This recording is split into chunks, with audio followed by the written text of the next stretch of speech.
उर्दू और हिंदी फिल्मों की एक मारूफ गुलकारा आयशा भोसले।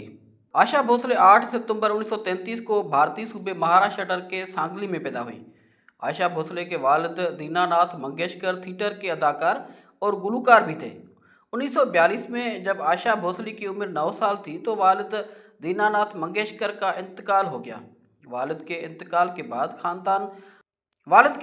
के बाद खानदान पुणे से कोल्हापुर और बाद मुंबई मुंतकिल हो गया। मुंबई मुंतकली के बाद अपनी बड़ी बहन लता मंगेशकर के साथ गुलकारी जारी रखी। आयशा भोसले ने पहला गाना 1943 में 10 साल की उम्र में गाया जो चला चला नो भला था। ये गाना एक मराठी फिल्म मजा बल का गाना था और उसकी मौसीकी दत्ता शंकर देव जी ने कार ने मुरत्तब की थी।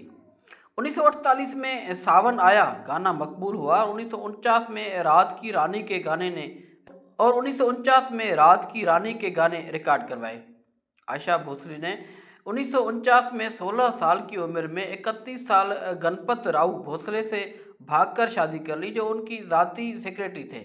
ये शादी नाकाम रही और 1960 में दोनों अलग हो गए।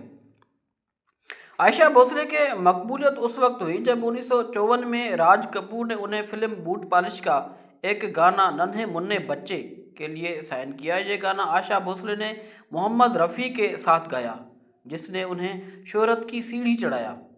मौसीकार ओपी नैयर ने 1956 में सीआईडी के लिए आयशा भोसले को साइन किया। बीआर चोपड़ा ने 1957 में फिल्म नया दौर के लिए साइन किया। इस फिल्म की तमाम गाने साहिर लुधियानवी के लिखे हुए थे। 1957 में नया दौर एक पहली फिल्म थी जिसके तमाम गाने आयशा भोसले को दिए गए थे और इस फिल्म की हीरोइन वैजयंती माला थी।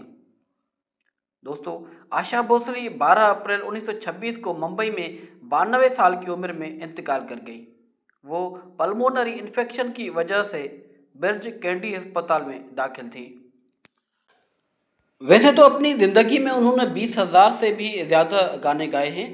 आयशा भोसले के आजा आजा ओ हसीना जुल्फों वाली, रात अकेली है बुझ गए दिए, झुमका गिरा रे दम मारो दम, पिया अब तो आ जाओ, चुरा लिया है तुमने जो दिल को, ये मेरा दिल यार का दीवाना, दिल चीज़ है क्या जाना, ये जान भी तुम्हारी है, इन आँखों की मस्ती के मस्ताने हज़ारों हैं। और भी कई गाने हैं जो बहुत सुपरहिट साबित हुए हैं।